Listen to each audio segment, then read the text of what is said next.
Get ready to hear the truth about America on a show that's not immune to the facts with your host, Dan Bongino. Here we go. It starts again. Renewed attacks on, of all people, you thought you heard the end of it. You have not. Brett Kavanaugh. Yes, the Kavanaugh conspiracy theories start again. Ladies and gentlemen, sadly, it was a stacked news weekend. Welcome to the Dan Bongino Show. I'd welcome producer Joe, but I gave him the Monday off today. He's doing some behind-the-scenes production stuff. Didn't want to overwhelm with work. And just an FYI for our regular listeners, we love you. I really appreciate your loyalty to the show. We have a bit of a screwy recording schedule this week. So if the IG report drops, and we'll get to that, don't worry. We're going to have you covered either way.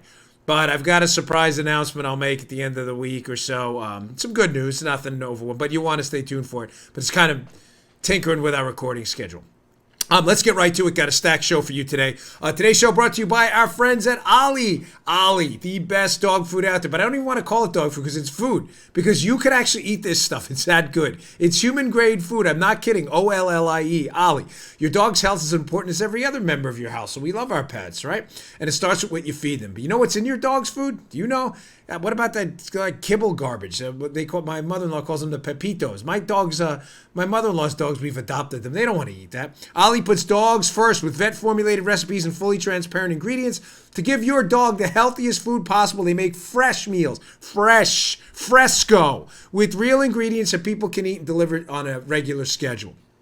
They beat out store-bought dog food at 10-1 on the palatability scale. That's because they create vet-formulated recipes made with all natural ingredients. There's no garbage here, no preservatives, sourced from U.S. family farms. Go to myollie.com, answer a few questions about your dog, and they'll customize recipes to your dog and ship pre-portioned meals. No guesswork. Your pup gets the perfect portion every time. They've delivered 5 million meals. Shipping is free. If your dog doesn't like the meals, money back guarantee, but your dog will love them. Ollie's offering our listeners 60% off your first box. What a discount. Plus a free bag of treats at myollie.com/try/Bongino. It's the best deal they have available anywhere. Go to myollie.com/try/Bongino for 60% off plus your free bag of treats. You got Baby and Linda up there, the two dogs. They never look cuter. That's the reason they look so good is because of Ollie. They eat Ollie. You could eat Ollie. It's that good. Spelled myollie.com/try/Bongino. All right, let's go. Ding, ding, ding. I've got to improvise the Joe Armacost bell. Story number one, Brett Kavanaugh fake news in the New York Times, round 672,526,224. Astonishingly, the left, and by the left I mean the New York Times, Washington Post, the Democrats, the liberals, the activist groups, and all those people out there, will not let this story go. Now, there's a reason a lot of this Brett Kavanaugh stuff is surfacing right now. Here's a story in the New York Times we saw this weekend, so you see what I'm getting at. But there's a thing going on behind the scenes about Kavanaugh. I'll let you know in a second. So here it is. New York Slimes, Brett Kavanaugh fit in with the privileged kids. She did not. Of course, we got to do an identity politics thing and throw that in here. Deborah Ramirez's Yale experience says much about the college's efforts to diversify its student body in the 1980s. There's a new book coming out on Brett Kavanaugh, and there are some resurfaced allegations about Kavanaugh and some trying to keep the show family friendly. Let's call it sexual activities or whatever. That, ladies and gentlemen, if you just take your Democrat blinders off for a minute, you will see these are deeply, deeply flawed charges at best. Now, of course, the New York Times is going to write the story from Deborah Ramirez, a young minority woman, and the disadvantage, and Kavanaugh, this privilege, because they don't really have any evidence. It's not about making a case. The New York Times is about slandering, tarnishing the image of Brett Kavanaugh. So, because they're liberal activists, that's what they do. It's not a serious journalism outlet. Now, what happened? Well, in short, a person surfaced, and I'll get to him in a minute, and claimed that, well, at the same university, there's a new allegation that Kavanaugh was at a party, and folks, I'm not, it's not fun. I'm just, the charge is so ludicrous because I don't even understand how this happened. The charge is this guy witnessed at a party Brett Kavanaugh's thing downstairs. You get what I'm saying? Not one of his two legs. that he witnessed someone push Brett Kavanaugh's thing into someone else. Not like just, I'm trying to like be, but we got to cover the story because it was the big news this weekend. That someone witnessed someone push that item not into like, but like touching someone else. If you're trying to imagine what I'm talking about, I don't get how this happened either. If you're watching on the YouTube, I don't know the mechanics of this exactly. Again, another charge against Kavanaugh amongst the litany of other charges that have been almost entirely discredited. The issue with the story, ladies and gentlemen, about this guy who witnessed another person do what I just said, and you're probably trying to figure out what, I don't know either. The person that this allegedly happened to and had the thing pushed into has no memory of the incident at all. Kind of an important component of the story. No, Paula, is that an important part of the story? Thank you. She's like Mr. Producer Rich on Levin's show. He doesn't even go over the mic. The person who this allegedly happened to doesn't have any memory of the incident. Folks, when is it going to end? I'll get to what's really going on in a minute. Thank you. National Review has a great story, along with Matt Palumbo on our website, who has another great story about the connections of the guy making the allegation. But first, John McCormick, National Review. Please read the show notes today. They're really good. I have Matt's debunked this story, too, in there. National Review. The New York Times anti-Kavanaugh bombshell is actually a dud. Ladies and gentlemen, there are two big problems with this. First, the Times story. I'm going to go in reverse order.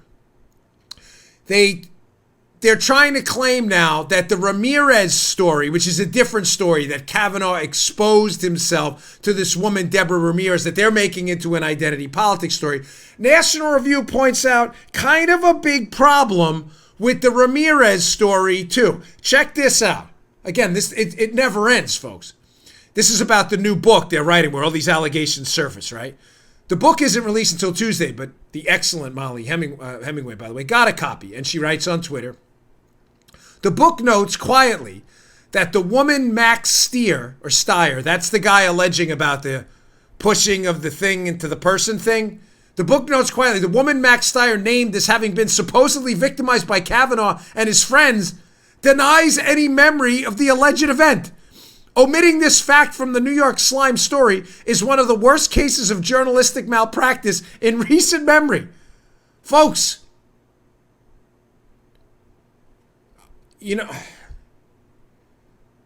listen, I'm not virtue signaling by telling you, and I hate that term, and I really do, because you can't say anything without someone claiming you're virtue signaling something. But I feel the need to throw the caveat in there. Obviously, sexual assault, this stuff's not a joke. The problem is it's being treated as a joke and a farce by people at the New York Times, who are now adding to the stigma that sadly surrounds some victims of sexual assault who have a serious story to take and sometimes may not be believed because of reporting like this.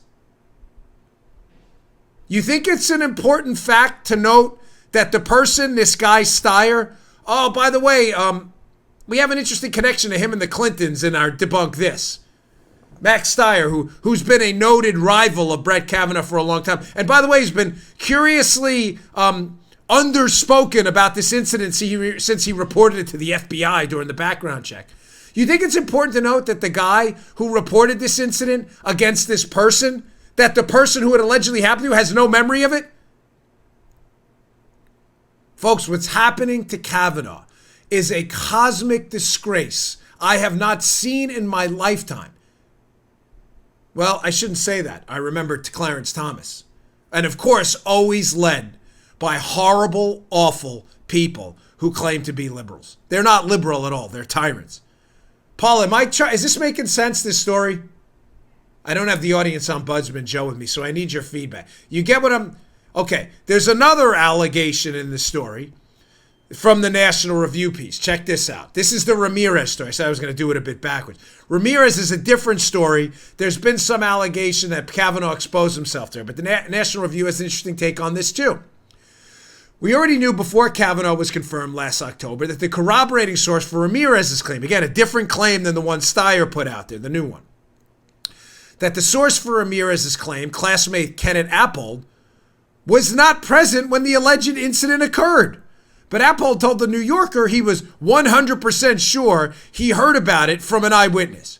Shortly before Kavanaugh was confirmed, the New Yorker reported that Appold's supposed eyewitness said that he had no memory of the incident. Ladies and gentlemen, I'm telling you what's happening to this guy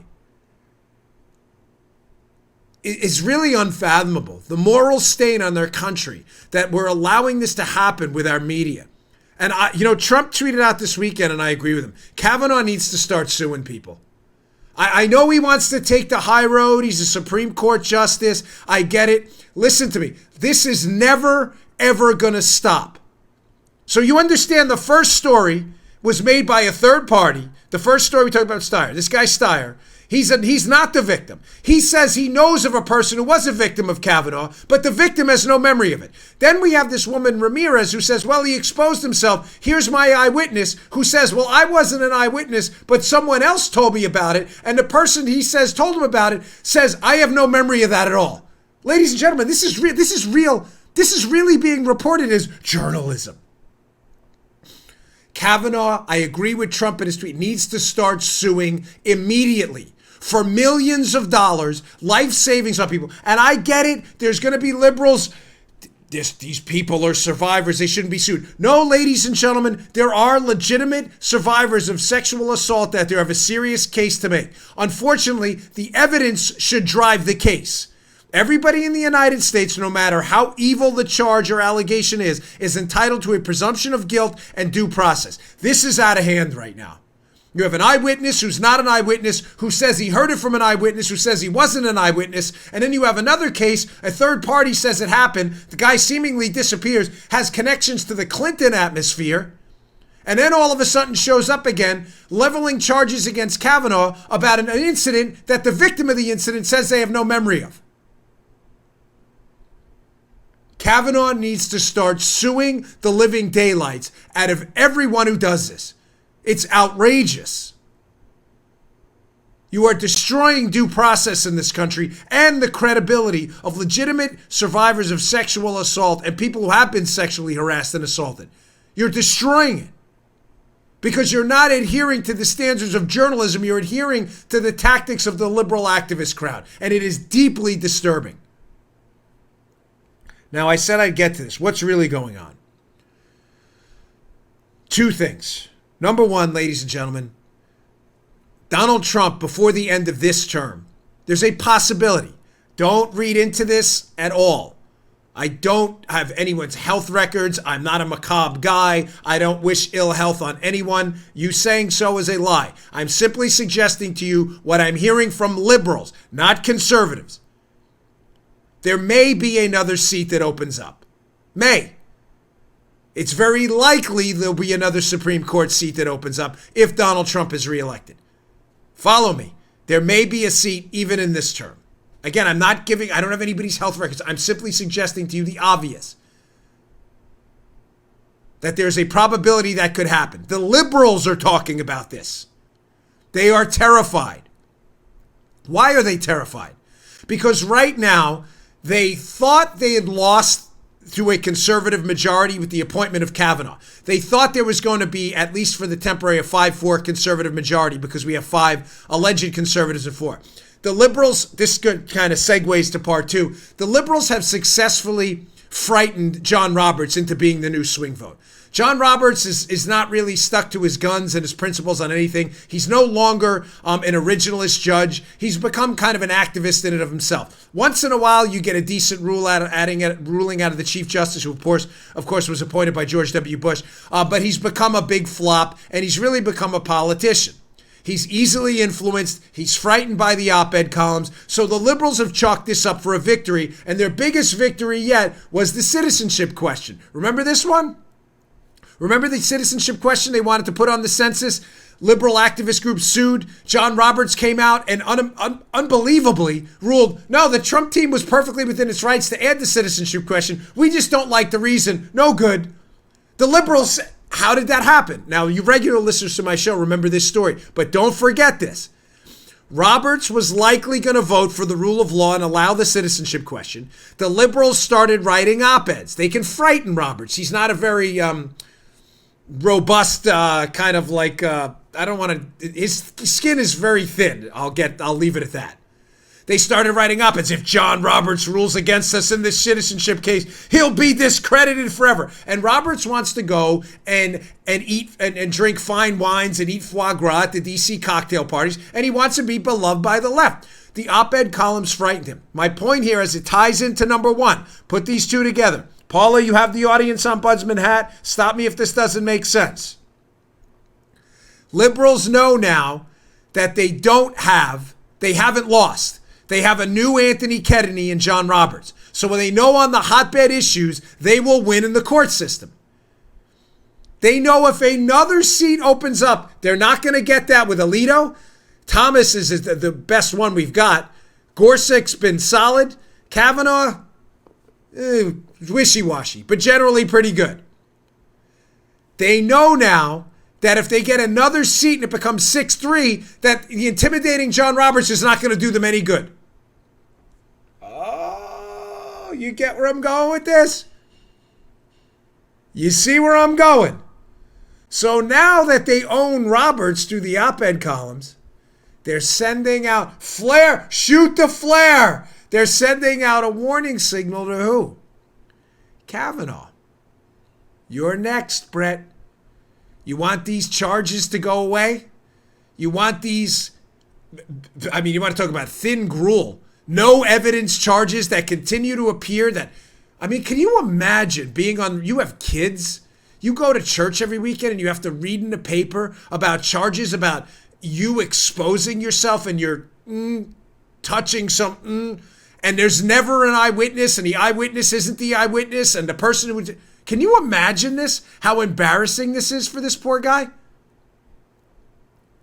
Liberals are trying to do what they did to Roberts in a more personal, vitriolic, malicious way. They are trying to frighten Kavanaugh into submission with a little, hey, Daddy-O, you want this stuff to go away? You give us a few good rulings on our side, maybe we'll let this go. Ladies and gentlemen, footnote Rush Limbaugh, thank you for this great expression. Do not doubt me. And I'm sure Rush would tell you the same thing. That is exactly what's going on right now. Did that make sense? Thank you. You sure? All right, good. No, I know.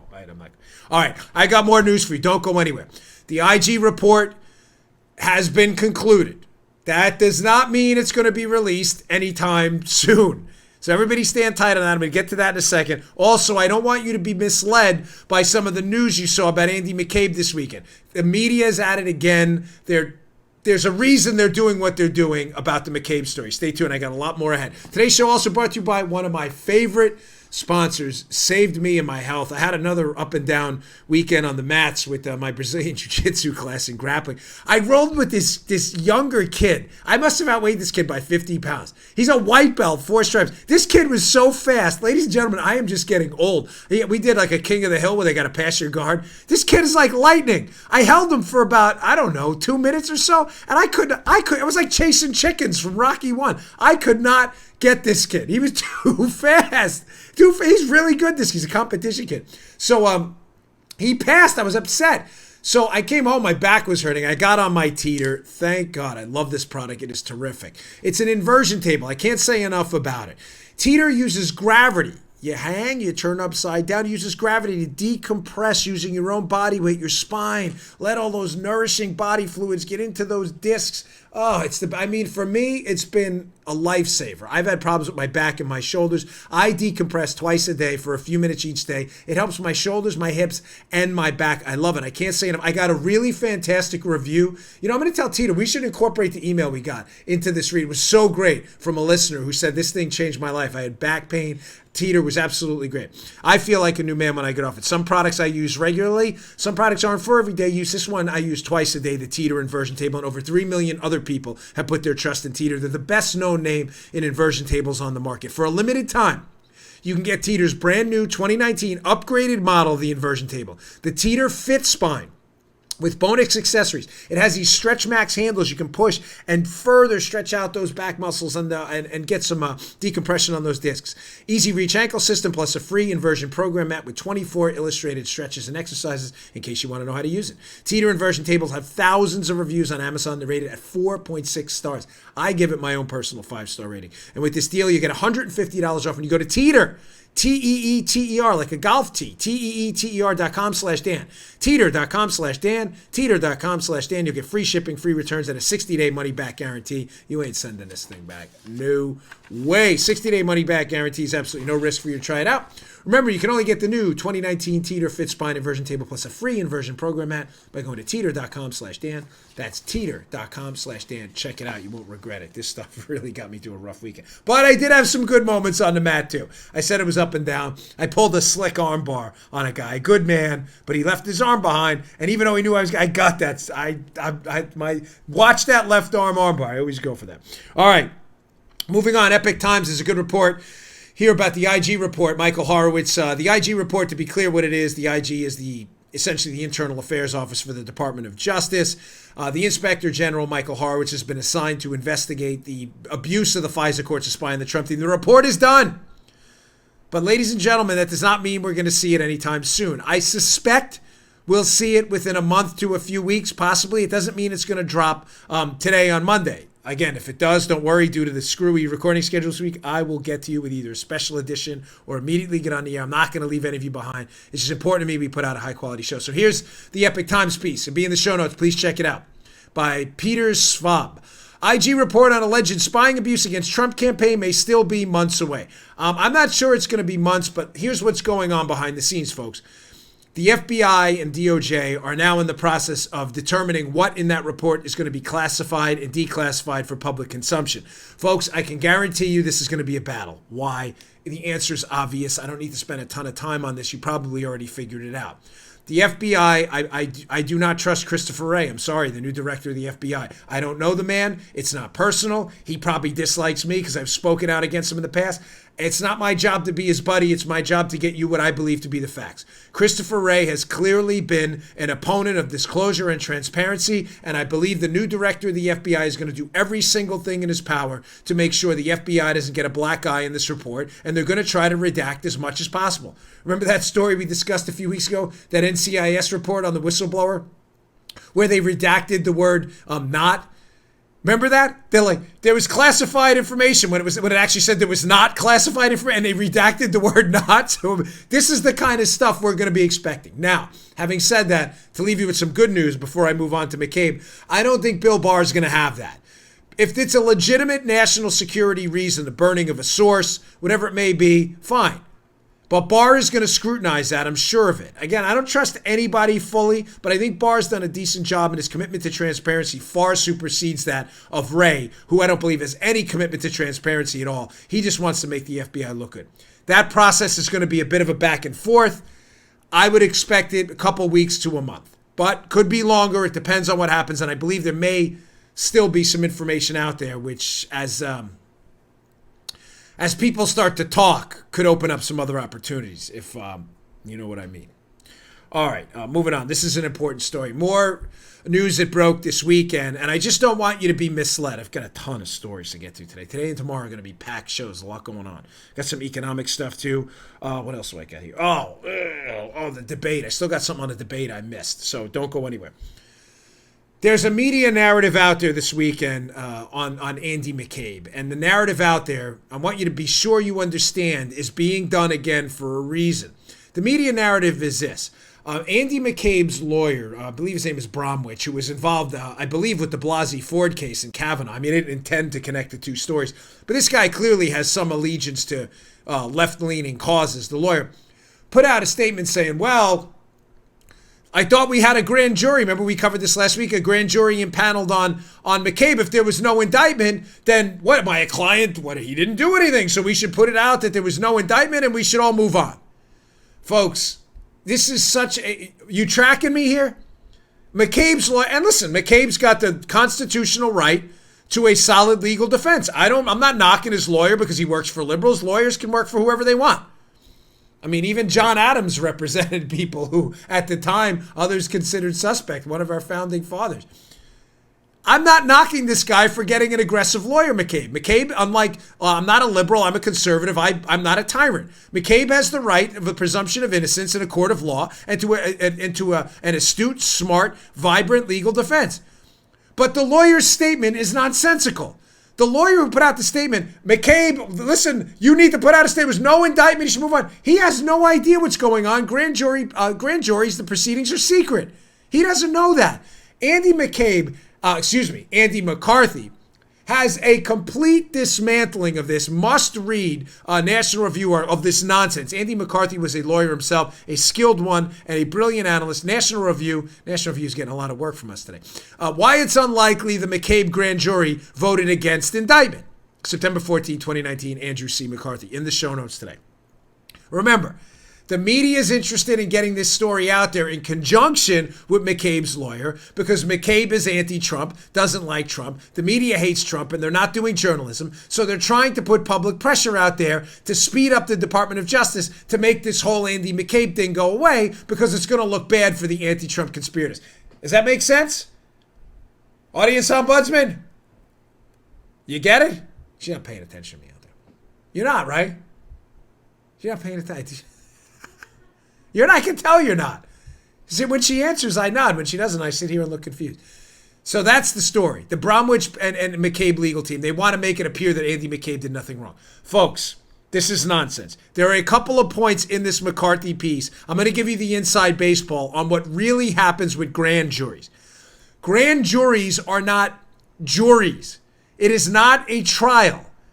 A grand jury is a secret proceeding that is not adversarial. It is, I believe, 18 to 23 members. You don't have to have any unanimity in a grand jury. The proceedings are secret. They are not open. And the defense attorney does not get an opportunity to present this case. What am I trying to tell you? McCabe's story and his lawyer here that there was probably no indictment is, if there was no indictment, they didn't seek it. Nobody seeks an indictment in the federal court system and doesn't get it. You ever hear the old line, you can indict a ham sandwich? Folks, it's true. I'm sorry, but it's true. I've sat in grand juries as a federal agent and testified there. If you, I don't know any easier way to explain. If you don't get what they call a true bill or an indictment, and you only need 12 of the grand jurors. You only need 12 of the 23, if you even have 23. If you have a quorum and you get 12, you only need 12 of them. If you can't get a true bill out of an indictment, I'm not kidding, and any lawyer, please, email me if I'm wrong. Email me if I'm wrong about this. If you go to a grand jury and they don't give you a true bill, ladies and gentlemen, you may be the worst attorney in the history of the legal profession.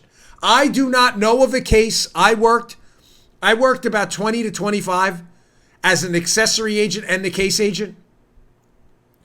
I have heard of offices of agents in my office and in the other FBI office I have never, ever, amongst all of my work with DEA, IRS, TIGTA, ICE, CBP, whatever they were at the time, Customs and Border Protection. They were the Customs and ICE was separate back then. They were Immigration and Naturalization Service. I have never heard, ever in my life, of a U.S. attorney walking into a grand jury to get an indictment and not walking out with a true bill. Or an indictment on that person. Ever. I can't even imagine the humiliation. You would have to do the walk of shame on steroids down the office. Everybody would close their door. Books would be written about your incompetence. Ladies and gentlemen, this almost never happens. Now, I kind of hinted at why, but I'll go through a couple of reasons. There's no double jeopardy in the grand jury. You know what double jeopardy is for a trial. If you try me and Paula for felonious mopery in the umpteenth degree, and me and Paula win the case, the government cannot bring that charge again for that crime. They can charge us for something separate. That's over. There is no double jeopardy. You do not get 2 bites at the apple at a trial. Ladies and gentlemen, that does not apply in a grand jury.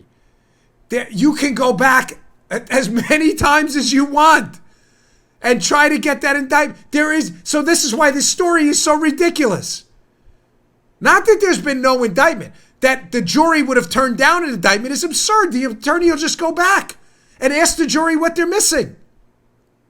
Remember, it's not a trial. The grand jury is instructed, you are not convicting this person. You are simply stating the evidence I'm giving you. Remember, there's no defense attorney to refute the evidence in there. It's all secret. You are simply stating there's no probable cause, that you just don't believe me. And then the U.S. attorney will go, what problem did we have, guys? And if the case is really faulty, maybe the AUSA doesn't go back, the assistant United States attorney. But they would have never brought it in the first place if it was that faulty. So number one, there's no double jeopardy. You can keep biting at the apple. Number two, again, there's no defense. We already talked about it. Number three, it doesn't have to be unanimous. You only need 12 people out of 23. You can even have a few people. Usually they are unanimous, by the way. Because there's no defense attorney.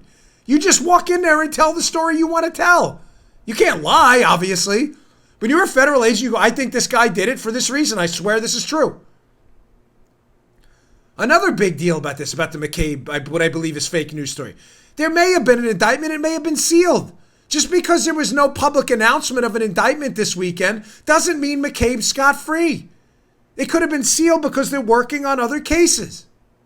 Finally, I'll leave this story. I just want to give you some behind the scenes because there's so many Bush League legal analysts out there. And folks, listen, I'm sorry, but I'm not a lawyer, but I worked in the legal system as an agent for a long time. You don't have to be a lawyer to figure out the basic mechanics of the legal system. I mean, seriously, you don't have to be a doctor to figure out you've got a runny nose sometimes. More complicated problems, yes, you want Andy McCarthy to dress it down. This is a simple one. No indictment came out this weekend. My guy's scot-free. No, dude, you don't have to be Alan Dershowitz to figure this thing out. This never, ever happens. I have never heard of it. I've never seen it. And either has McCarthy, where a U.S. attorney walked into a grand jury and did not get an indictment on a case. It's unheard of. Don't read into that. I'm telling you that's fake news. All right, let me get to our last sponsor. I want to get to this red flag law thing too first. Pay close attention. This is a troubling story. It's our last sponsor today. Today's show also brought to you by our buddies at My Patriot Supply. The world is changing. Sadly, you see it all over the headlines. Dangerous storms, emergency strike. Ladies and gentlemen, the time to prepare for an emergency is now, while you're not in an emergency. Because you know what happens in an emergency? We've seen it down here in Florida. Not lately. They've been doing a better job at this. But I have seen it, even in a place as prepared as we are. The grocery shelves, they run dry when a hurricane hits. Do you want to be that person? God forbid an emergency runs out of food. You insure everything in your life that matters. Think about it. Your house, your car, your health. Why would you not insure your food supply? It's so cheap and cost effective too for that peace of mind. Today is the day to act. It's National Preparedness Month. Make a plan. I have tons of this stuff. I built an emergency food storage supply plan. You should too. I prepare with My Patriot Supply. They lead the preparedness industry and sell emergency food, gear, and water filtration products that you may need at some point. Act now and save $100 on a 4-week emergency food supply when you go to this website, preparewithdan.com. That's preparewithdan.com. These tasty 4-week food kits last up to 25 years in storage. That's a lot of security there, knowing you have that. And they average over 2,000 calories a day. Order now and get free shipping from My Patriot Supply too. They'll ship it discreetly to your door. Don't ignore the writing on the wall. Prepare for what's coming and save $100. Go to preparewithdan.com. That's preparewithdan.com. preparewithdan.com. Okay, I've been warning you about these red flag laws, otherwise known as gun violence protection orders. Ladies and gentlemen, I am adamantly vehemently against these. Listen, I understand. I get it. It is a sensitive issue. It is worthy of our time and attention. Gun violence in the country is not a joke. It is not meant to be toyed with. It's not funny, and it should not be a political talking point. There should be some bipartisan consensus on how to keep firearms out of the hands of the bad guys, not the good guys. The problem I have with these gun violence protection orders called red flag laws is, ladies and gentlemen, your due process goes out the window. The left, as we started talking about today during the show, doesn't seem to care about due process anymore. It's their tyranny streak. But we've seen some Republicans jump on this red flag bandwagon as well. Now, to point out to you what this is really about, these red flag laws, someone up on the Hill threw a little addendum into the red flag law legislation, which, let me be clear, and please, because I get a lot of emails when people misunderstand, I do not support them at all. I don't support them with appendices. I don't support them with amendments. I don't support. You want to take someone's firearm away, then prove they're either a prohibited possessor or take them to court and convict them of a crime. I don't want people with political motivations calling in fake threats on me and everyone else they don't like because we're conservatives, and having police show up at my house on a fake threat saying, hey, we've got a red flag on you. From who? Well, your political opponent down the street doesn't like it. No, I don't support that. Having said that, an entrepreneurial congressman up on the Hill put a little amendment into this red flag bill. Check out this story by Western Journal. This should get your antenna going up. You would think the Democrats would jump at this if they're for red flag laws. Oh, no. Story by Jack Davis, Western Journal. Democrats reject red flag amendment so law enforcement can't target gang databases. Oh.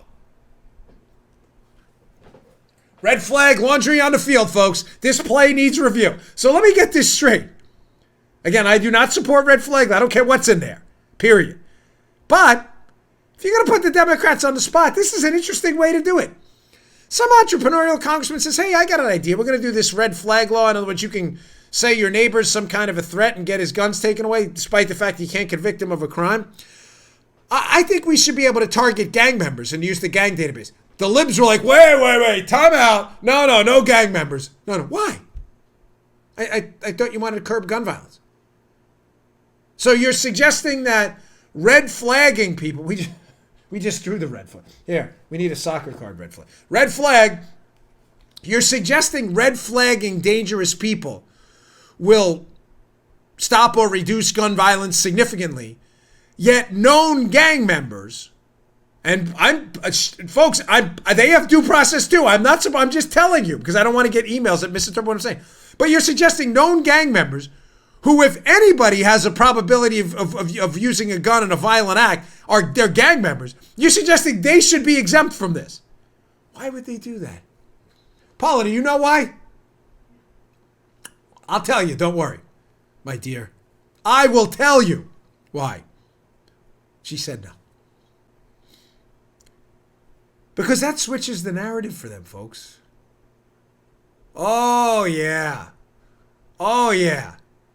How do you think it would sound to the Democrats if after Donald Trump, 6-7 months ago, put out the tweet, maybe a year ago, and you know me with time, I'm always all over the place. Well, thank God for audience archivist Judy. She's always like, that was actually 2 years ago.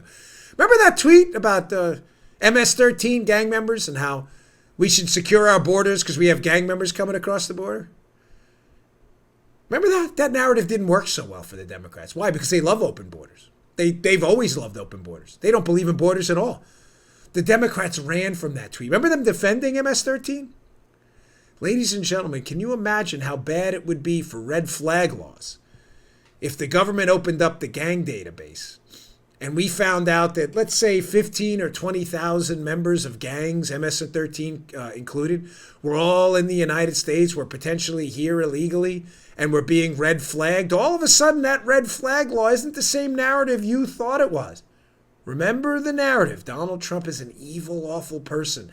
And it's his rhetoric that's inspiring all these crazy people to go around and shoot up the towns and the movie theaters all around us. And we need a red flag to warn us against all those wink, wink, nod, nod, crazy Trump people out there. Yeah, a lot of those red flags are actually illegal immigrants who came over in the country and are gang members. No, not those people. Don't report on that story. Shh. Not that one. Senorita, you get it now? Thank you. Seriously, does it make sense? They don't want that story. Remember, the media is here to tell you a story, not the story. And the narrative, the A story they want to tell you, is Donald Trump's rhetoric. He's such an evil, horrible person. It's inspiring all of this stuff. And we need these laws to go get the guns from those evil Trump supporters.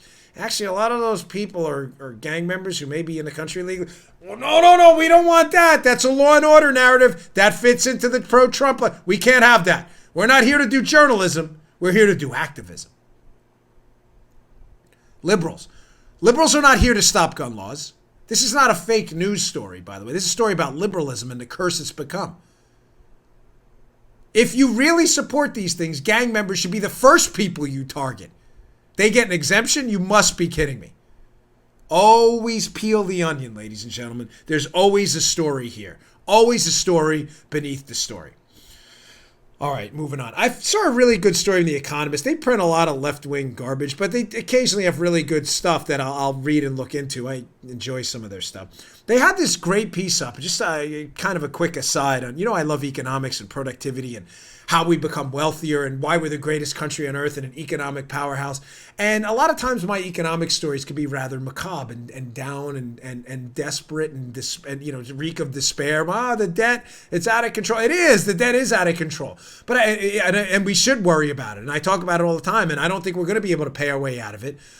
But I have said to you often that if we could just get the government out of the way and let our economy flourish, we may be looking at an era of productivity through materials sciences, the sharing economy, healthcare and medicinal innovations. I mean, think about what a cure for cancer would be worth. We may be looking at an explosion in productivity and wealth in this country that unbelievably could pay off the debt if our economy grows. Remember the rule of sevens, right? If we can hit anywhere close to 7% growth, the economy would almost double in 10 years. If you hit consistent 4% growth, we double in about 17, 18 years, which would make our debt appear smaller. I saw this piece in The Economist. It was fascinating about how computers, the title is Chips with Everything, How the World Will Change as Computers Spread into Everyday Objects. The Internet of Things will fundamentally change the relationship between consumers and producers. It's a couple different angles in this piece. One of them, the big angle takeaway of the piece is a little different than what I just said, but I'm going to tie it to that, how productivity and how these things will get better. But the angle on the piece is how when you buy products you think are products and not services now, you're not really buying a product anymore. You're buying a service too, and they give the example in the piece, I think it's of a washer and dryer. You're like, come on, Dan, that's not a service. We're not buying, paying someone by the hour to wash their clothes. You're buying a machine. It's a product, no question. Is it really? They tell this story in the piece how all these products now in the Internet of Things and in the future are going to be running complicated software. Probably software more complicated than what into the Apollo 13 mission. Computers are going to run these things. They're going to sense, they're going to report back to the homeowner on an app when the clothes are done, when the lint is building up. So it's interesting that what happens when that software code becomes obsolete? And they write in a piece, I love this story. The washer and dryer won't work anymore. And they're saying the problem they're having with a lot of these companies that sell what you thought were products, they're really selling services that when the service isn't around, the product doesn't work either. So what happens in 5 or 6 years if you buy Joey Bag of Donuts washer and dryer, and it's great, and then the company goes out of business and they don't upgrade the software, and then the software craps out. Ladies and gentlemen, you're SOL, if you know what I mean. You got a washer and dryer that don't wash and dry anything because the service component of that is no longer valid. And they tell an interesting story in there as well of, I believe it's a Microsoft, and how Microsoft had this ebook site, and people accumulated these libraries of ebooks, and the Microsoft shut it down, and then everybody lost their ebooks. Like, that was the end of it. So that's the downside. The upside in the future, ladies and gentlemen, of this is that productivity is going to explode. Do you know how much time we are going to save in hospitals, in businesses, on inventories, having this vast big data pool of when products and services are needed and are going to become available, and what's seasonal and what's not seasonal anymore, and how medicines can be tailor produced towards flu season and cold season here, and whatever, shingles season in a retirement community. How hospitals are going to have bar scans that are going to be read by automated robots and optical scanners to tell when their medicines are running low, that'll order just in time so they don't overaccumulate and you don't have medicines and food spoil anymore. Folks, this is going to lead to such phenomenal productivity, worker productivity, computer productivity, automated productivity, that we have the potential to see our economy explode in the next generation. It's a fascinating piece. I have it up in the show notes. It's not very long. Sometimes they do really, really long pieces I enjoy, but they take a while. This one will get through quick, but it does bring up the ups and downs. Oh, this is a great. Thanks for putting that out. I forgot I gave you that. This is an interesting snippet from the piece, how it opens up. It says, on August 29th, as Dorian tracked towards America's East Coast, a hurricane, Elon Musk, the boss of Tesla, you know him, the Tesla cars, the electric car maker, announced check this out, folks, that some of his car makers in the storm's path would find out that their cars had suddenly developed the ability to drive farther on a single battery charge. You ask, how's that, right? Well, from the piece. Like many modern vehicles, Musk's products are best thought of as an internet-connected computer on wheels. The cheaper models, it turns out, in Tesla's lineup, have parts of their batteries, I did not know this, but parts of the batteries disabled by the car's software in order to limit their range. Yet at the tap of a keyboard in Palo Alto, the firm was able to remove those restrictions and give drivers temporary access to the full power of their batteries. Cool story. That is just scratching the surface of the phenomenal remember what productivity is? Producing more output, more stuff. Stuff makes us wealthy. Stuff, medicine, food, water, cars, homes. We're going to be able to produce dramatically more stuff with even fewer inputs than we're putting in now. That is the essence of wealth. And it's going to happen here if we could just get the liberals and their big government policies out of the way. Speaking of liberals, so on the debate last week, I did some debate coverage. I didn't think we went overboard with it because I knew you'd get a lot of it on cable news, and I wanted to kind of let things simmer and sit a little bit before I digested all of it. But the Wall Street Journal has a great piece. I think this one's by James Freeman. It was very good, and it covers one of the things it is James Freeman. He says it's a rough night for socialism, talking about the debate. And he says, welcome critiques of government-run healthcare and the Venezuelan regime at Thursday's Democratic debate. Folks, you know, I cover this a lot. It's kind of an evergreen topic on my show. And honest to God, I don't do it to where you at. I know a lot of you like it. Very few of you don't. I get very few emails complaining about it. But this whole topic of I'm debating with my liberal friends and they're telling me they're not socialists. They're democratic socialists like they are in Scandinavia. Ladies and gentlemen, the Scandinavian economies, it's not one specific place or country. Finland, Norway, Sweden, Denmark, non-Scandinavian countries, Canada, but other countries, Japan, frequently cited by people like Bernie Sanders and others. Who, by the way, Bernie loves communism. Bernie's on YouTube talking about the wonders of communism and socialism. So let's not pretend Bernie's anything else. But Bernie now is trying to change his tone and say, no, what he said in the debate was, you know, we're not talking about Venezuela, which he was. He praised Castro. He is talking about Venezuela. We're talking about the Scandinavian socialist countries. Ladies and gentlemen, the Scandinavian countries are not socialism, okay? So I don't care what modifier you put in front of it, democratic socialism, otherworldly socialism, cosmic socialism. I don't care. It's not socialism. They are market economies. Now, I have a couple of takeaways from this. Here's a piece from the Wall Street Journal. Mr. Sanders rails against the Trump cuts in business tax rates. But folks, digest this for a minute. Remember, Bernie Sanders says he wants to be more like Canada and Scandinavia. But the Canadians and Scandinavians have gone even farther.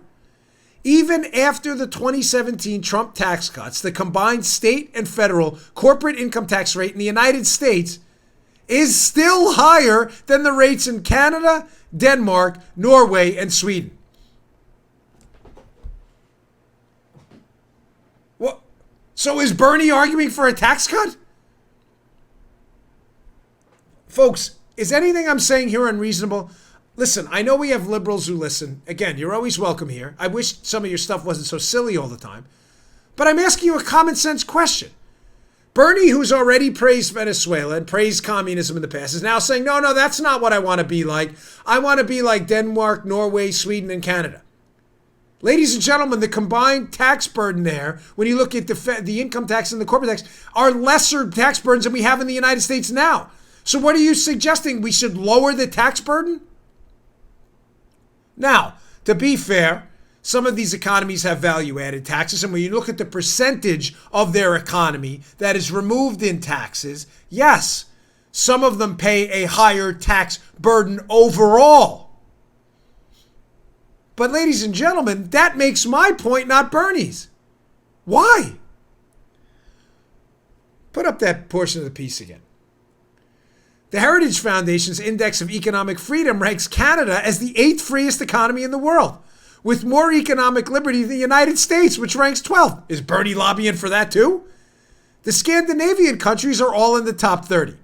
Whatever social services they are able to provide are possible because they rejected the Sanders anti-market agenda and allowed businesses to grow.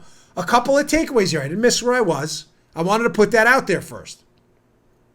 Yes, the tax burden overall in these countries is high. I'm not going to lie to you like liberals do, many liberals. But the way they are taxed in these countries matters. Number one, the de facto taxes of regulation. Regulation is a tax. It's a cost you have to pay to hire lawyers to comply with government red tape. Some of these economies, ladies and gentlemen, are freer of red tape than the U.S. economy. Canada ranks higher on the Economic Freedom Index than the United States. They allow businesses, generally speaking, to flourish free of a lot of the red tape we even have here. Is Bernie arguing for that too? Now you may say, okay, but they do tax their people a lot. Yeah. But they taxed them differently, ladies and gentlemen. I'm going to get to this Joseph Sternberg story tomorrow. And I've got another story about opportunities. I got some good stuff tomorrow, too. I'm too stacked today. But I'll get to this tomorrow. The way you tax people matters. Bernie and Elizabeth Warren and these other class warriors, have they not insisted to you repeatedly that their plans are going to target the evil rich? Millionaires and billionaires. Now he leaves the millionaire part out because he's a millionaire. You notice that? He only talks about billionaires now. Because he's a millionaire. The way the Scandinavian countries tax their people, ladies and gentlemen, are through regressive, consumption-based taxes. Folks, in other words, these income taxes in the United States that tend to progressively target wealthier people with higher rates, they don't have enough money, the rich, to pay for all that. So these Scandinavian countries absolutely soak the middle class. Japan and others do value-added taxes. You know what value-added taxes are? It's basically a tax at every level of consumption. And when you pay for the end product, it is a monstrous sales tax on that transaction. Why do these affect? Now, who do they affect more? And I'll get to this tomorrow, too. Who do those affect more? As a percentage of their income. Think about it. Affects the poor, ladies and gentlemen. Consumption is the overwhelming majority of what people who are poor and middle class do. They have to pay, they have to go out and buy food. That food budget for a wealthy multi-millionaire, potentially billionaire, is minuscule, folks. You can only eat so much. Consumption taxes on food and clothing for them is peanuts. It's 1/1,000,000th of their income, if that. But for the poor and the middle class, clothing, food, necessities, that's a lot of money. And that's a lot of tax. So in other words, Bernie's arguing we should be like Scandinavia. So he's arguing, one, for less regulation. This is what if he wants us to be, because they have less regulation. Some of them rank higher than the United States. 2, he's arguing for lower corporate income taxes and income tax rates, because many of those countries have lower rates than we do. And 3rd, he's arguing that to make up for that loss in the corporate and income tax rates, that we should consumption tax people to death, which affects the poor and the middle class and the elderly, by the way, as well, who have to consume products, obviously, to stay alive. And many wealthy folks obviously spend their money because they're at the end of their lifespan. You understand that nothing Bernie says to you is true? Everything he's arguing for is the exact opposite of what he claims he's arguing for. He says he wants to be like Scandinavia. What, less regulation, lower taxes, and higher taxes on the poor and middle class? That's what Bernie Sanders is arguing for. Don't believe any of the nonsense. All right, folks, thanks again for tuning in. Again, I got some good announcements for you this week, so looking forward to it. My book launches too on next Tuesday, but if you order it on Amazon, Barnes & Noble now, you will probably have it delivered just in time. It comes out on September 24th, but I know Amazon delivers early sometimes, so you can check that out. I'd appreciate it. It's called Exonerated. And please subscribe to our YouTube account, youtube.com/Bongino. We're really trying to get to 300,000 subscribers. We'd really appreciate that. And subscribe to our audio show on Apple Podcasts, Google Podcasts. It's available free, and it helps us move up the charts. We really appreciate it. I'll see you all tomorrow. Don't miss the show. I got some good stuff. Take care. All right, today's show is brought to you by our buddies at Brickhouse Nutrition. They make one of the finest nutrition supplements out there. Hey, here it is. Field of Greens. Field of Greens. Now, you'll notice that's empty. Why is that empty? Just like my bottle of Foundation, their other great product. I use this. This is the finest fruit and vegetable supplement out there. This is real food, Field of Greens. This is not cheap extract. This is real ground up, healthy fruits and vegetables, the key to a long, great, healthy life. Your cognitive abilities look better, feel better, perform better. Field of Greens, it's your fruit and vegetable insurance. I love it. Use the product twice a day. It tastes great. This is real, healthy, high quality fruits and vegetables. Think of it as your fruit and vegetable insurance for a long and healthy life. Go to brickhousenutrition.com/Dan. Pick up a jar of Field of Greens. This is empty. I need some more because we use it, me and my wife too. Field of Greens, available at brickhousenutrition.com/Dan. That's brickhousenutrition.com/Dan. Pick it up today. You just heard The Dan Bongino Show.